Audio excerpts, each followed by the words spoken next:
ಇಂದೇ ಡೌನ್ಲೋಡ್ ಮಾಡಿ ಮತ್ತು ನಿಮ್ಮ ನೆಚ್ಚಿನ ಶೋಗಳನ್ನು ಆನಂದಿಸಿ.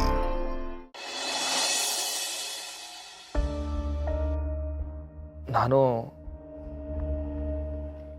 ನಮ್ಮ ಅವ್ವನ ವಿಷಯ ಕೇಳೋಣ ಅಂತ ಇಲ್ಲಿಗೆ ಬಂದೆ.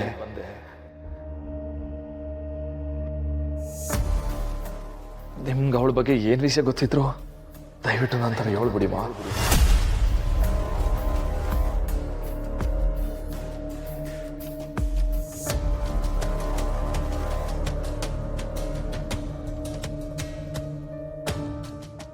ಯಾವುದನ್ನ ಎಲ್ಲಿ ಕಳ್ಕೊಂಡಿರ್ತೀವೋ ಅಲ್ಲೇ ಹುಡುಕ್ಬೇಕು ಮಾವ. ಅವರವ್ವ ಒಡವೆ ಕದ್ದು ಓಡ್ ಹೋದ್ರೆ ಪಾಪ ಮಕ್ಕಳೇನ್ ಮಾಡ್ತವೆ.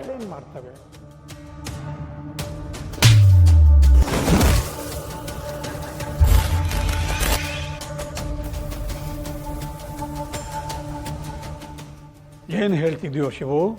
ನಮ್ಮ ಅವ್ವನ ವಿಷಯ ನಿಮ್ಗೆ ಏನೇನು ಗೊತ್ತಾಯ್ತೋ ಅದನ್ನೆಲ್ಲ ನಂತವ ಹೇಳ್ಬೋದಾ? ಶಿವು ಅಮ್ಮ ಅಂದರೆ ಬೆಂಕಿ ಮುಂಡೆ ಹತ್ರ ಆಯ್ತಿದ್ದವನು. ಅವ್ರವ್ವನ ಬಗ್ಗೆನೇ ಕೇಳೋಕೆ ಬಂದವನೇ ಅನ್ಮ್ಯಾಕೆ ಕಲಿಗಾಲ ಕೆಟ್ಟೋಗೈತೆ ಅಲ್ಲೂರ. ಕಲಿಗಾಲಕ್ಕಿಂತಲೂ ಕೇಡ್ಗಾಲ ಕೆಟ್ಟದ್ದು ಕಣೋ ಶಿವು. ಅದು ಹಂಗಲ್ಲ ಮಾವ. ನಿನ್ನ ಬಾಯಿನಲ್ಲಿ ಅಮ್ಮ ಅನ್ನೋ ಮಾತು ಬಂದರೆ ಊರಲ್ಲಿ ಹಾಲು ಕುಡಿಯೋ ಮಕ್ಕಳು ಹಾಲು ಕುಡಿಯೋದನ್ನ ಬಿಟ್ಬಿಡ್ತವೆ. ಬೀದಿನಲ್ಲಿರೋ ಮಕ್ಕಳು ಆಟ ಆಡೋದನ್ನು ಬಿಟ್ಬಿಡ್ತವೆ. ಅದೇನು ಇದ್ದಕ್ಕಿದ್ದ ಹಾಗೆ ನಿನಗೆ ತಾಯಿ ಮೇಲೆ ಪ್ರೀತಿ? ಶತ್ರುಗಳ ಬಗ್ಗೆ ತಿಳ್ಕೊಳ್ಳೋದು ವಿರುದ್ಧ ಹೆಂಗಾಯ್ತದ ಮಾವ? ಹಂಗೆಯ ನಮ್ಮ ತಾಯಿ ಅನ್ಸ್ಕೊಂಡವಳು ಮಕ್ಕಳ ಪಾಲಿಗೆ ಶತ್ರುನ ಅಲ್ವಾ ಅನ್ನಂತ ತಿಳ್ಕೊಳ್ದೆ ಅವಳ ಬಗ್ಗೆ ನನ್ನ ಮನ್ಸಾಗೆ ಕೋಪ ದ್ವೇಷ ಹಿಡ್ಕೋಬೇಕಾ ಬ್ಯಾಡವಾ ಅನ್ನೋದು ನಂಗೆ ಹೆಂಗೆ ಗೊತ್ತಾಯ್ತದ ಮಾವ?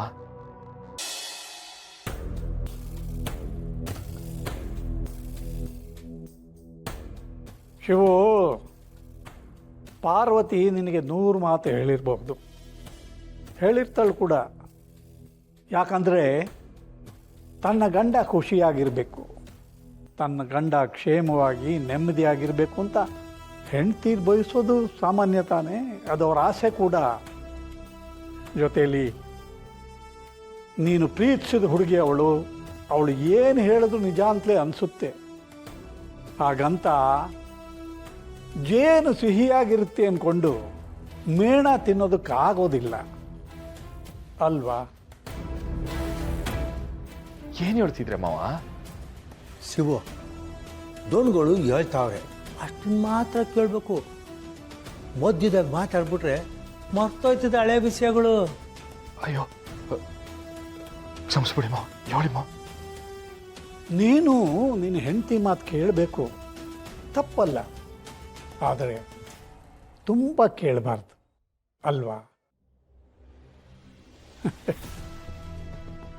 ಯಾವ ಮಾತಿಗೂ ನೀನು ಕೋಪ ಮಾಡಿಕೊಳ್ಳದೆ ಇರೋನು ಅಮ್ಮನ ಹೆಸರು ಕೇಳಿದ ಕೂಡಲೇ ಕೋಪಿಸ್ಕೋತೀಯಾ ಅನ್ನೋದು ಅವಳ ಭಯ. ಈಗ ವಿಷಯಕ್ಕೆ ಬರ್ತೀನಿ. ನಿಮ್ಮಮ್ಮ ಏನು ಮಾಡಿದ್ಲು, ಯಾಕೆ ಮಾಡಿದ್ಲು ಅನ್ನೋದು ಇಡೀ ಊರಿಗೆ ಗೊತ್ತಿರುವಂಥ ವಿಷಯ. ಆದರೆ ಅದಕ್ಕೂ ಮುಂಚೆ ನಿಮ್ಮಮ್ಮ ಹೇಗೆ ಮಾಡಿದ್ಲು, ಯಾಕೆ ಮಾಡಿದ್ಲು ಅನ್ನೋದು ನೀನು ಅವರಿವರಿಂದ ತಿಳ್ಕೊಂಡು ವಿಷಯದಲ್ಲಿ ಗೊಂದಲವಾಗಿ ಎಲ್ಲ ಗೋಜಲಾಗಿದೆ. ತನ್ನಕ್ಕನ ಬಗ್ಗೆನೇ ಗೊತ್ತಿಲ್ದಿರೋಳು ಪಕ್ಕದ ಮನೆ ಬೊಮ್ಮಕ್ಕನ ಬಗ್ಗೆ ತಿಳ್ಕೊಂಡ್ಲಂತೆ. ಹಂಗಾಗಿದೆ ನಿನ್ನ ಪರಿಸ್ಥಿತಿ. ಶಿವುಗೆ ತನ್ನ ತಾಯಿ ಬಗ್ಗೆನೇ ಗೊತ್ತಿಲ್ಲ, ಆದರೂ ತಾಯಿ ಮಾಕಾಳವನ್ನು ಹೊರತಾನೆ. ಎಂಥ ಇದು ಪರಿಸ್ಥಿತಿ ಅಂತ ಕೆಲವು ಊರು ಜನ ಮಾತಾಡ್ಕೋತಿದ್ದಾರೆ.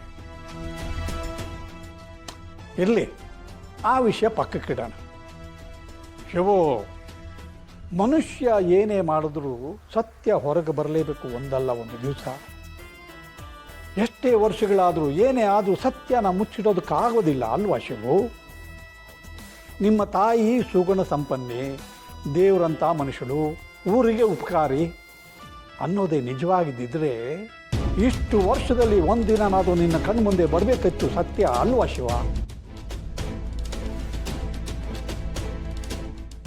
ನಿನ್ನ ತಾಯಿ ಇಷ್ಟು ವರ್ಷಗಳಾದರೂ ಹೊರಗಡೆ ಬಂದಿಲ್ಲ ಅಂದರೆ ಅಲ್ಲಿ ಸತ್ಯನೇ ಇಲ್ಲ ಅಂತ ಅರ್ಥ. ಅವಳು ದೇವಸ್ಥಾನದ ಒಡವೆಗಳನ್ನು ಕದ್ದು ಓಡಿ ಹೋಗಿದ್ದಾಳೆ ಅನ್ನೋದೇ ಸತ್ಯ.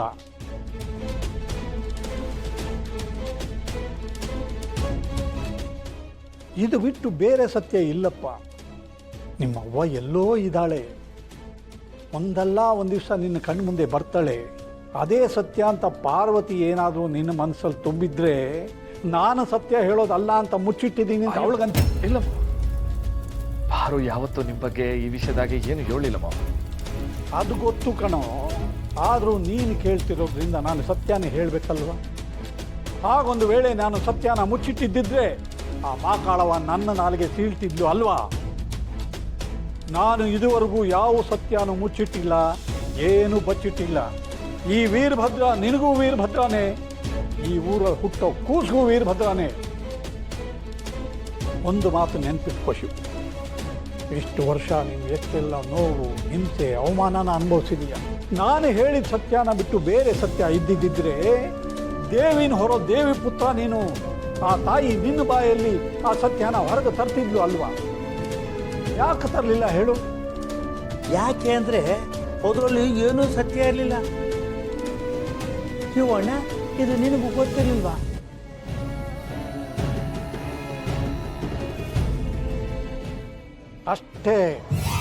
ಅಷ್ಟೇ ಕಣೋ ಶಿವು. ಒಂದು ಸಲ ಕೆಟ್ಟು ಹೋಗಿರೋ ಜೀವ ಮತ್ತೆ ವಾಪಸ್ ಬರಬಾರ್ದು ಅನ್ನೋದು ದೇವಿ ಇಚ್ಛೆ ಕಣೋ. ಆ ದೇವಿನೇ ಏನು ಹೇಳದೆ ಕೂತಿರುವಾಗ ಇಲ್ಲಿ ಸಲದನ್ನೆಲ್ಲ ಹುಡುಕೊಂಡು ದೇವಿ ಪುತ್ರ ಯಾಕೋ ಸುಮ್ಮನೆ ಅಲಿಬೇಕು? ಎಲ್ಲ ವ್ಯರ್ಥ ಕಣೋ ಶಿವು.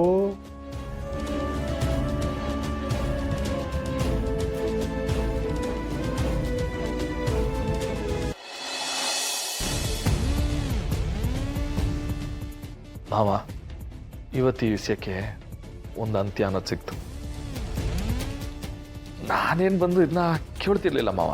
ಪಾರು ಹೇಳಿದ್ಲಲ್ಲ ಅಂತ ಒಂದಪ್ಪ ಕೇಳಿದೆ. ಆಮೇಲೆ ಮುಂದೊಂದು ದಿನ ಇದನ್ನ ನಾನು ಕೇಳ್ಬೋದಿತ್ತಲ್ಲ ಅಂತ ನಂಗೆ ಅನ್ಸ್ಬಾರ್ದಲ್ವ ಮಾವ, ಅದಕ್ಕೋಸ್ಕರ ಕೇಳಿದೆ. ಈಗ ನಂಗೆಲ್ಲ ಗೊತ್ತಾಗೈತೆ. ನನ್ನ ತಾಯಿ ವಿಷಯಕ್ಕೆ ಇದೇ ಅಂತ್ಯ. ಇನ್ಯಾವತ್ತೂ ಅದು ತೆರೆಯೋಕ್ಕಿಲ್ಲ. ನಾನಿನ್ ಬರ್ತೀನಿ ಮಾವ.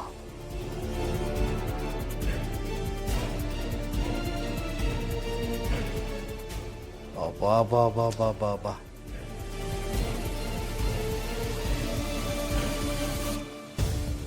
ಅತ್ತೆ, ಯಾವಾಗ ಬಂದ್ಯಪ್ಪ? ಅವಸರದಾಗ ಬಂದ್ಬಿಟ್ಟೆ. ಇವಾಗ ಹೋಯ್ತೀವಿ. ಏನ್ ಅವಸರನಪ್ಪ? ಅವನ ವಿಷಯ ಹೊಸ ಏನೋ ತಿಳ್ಕೊಳ್ಳೋದಿತ್ತು, ಮಾವನ ಹತ್ರ ಕೇಳಕ್ಕೆ ಅಂತ ಬಂದೆ. ಇವಾಗೆಲ್ಲ ಗೊತ್ತಾಗೈತೆ. ಇನ್ಮ್ಯಾಕೆ ಅವನ ವಿಷಯನ ಈ ಬೀಗ ಜಡಿದ್ಬಿಟ್ಟು ಅದಕ್ಕೆ ಈ ಬೀಗದ ಕೈ ಬರ್ತದಲ್ಲ, ಅದನ್ನ ಕಣ್ಣಿಗೆ ಕಾಣ್ದಂಗೆ ಬಿಸಾಕ್ಬಿಟ್ಟಿವಿ. ನಾನಿನ್ ಬರ್ತೀನಿ. ನಮ್ಮ ಮನೆ ದೀಪ ಅಣ್ಣಯ್ಯ, ನಮ್ಮೊಡಲ ಜೀವ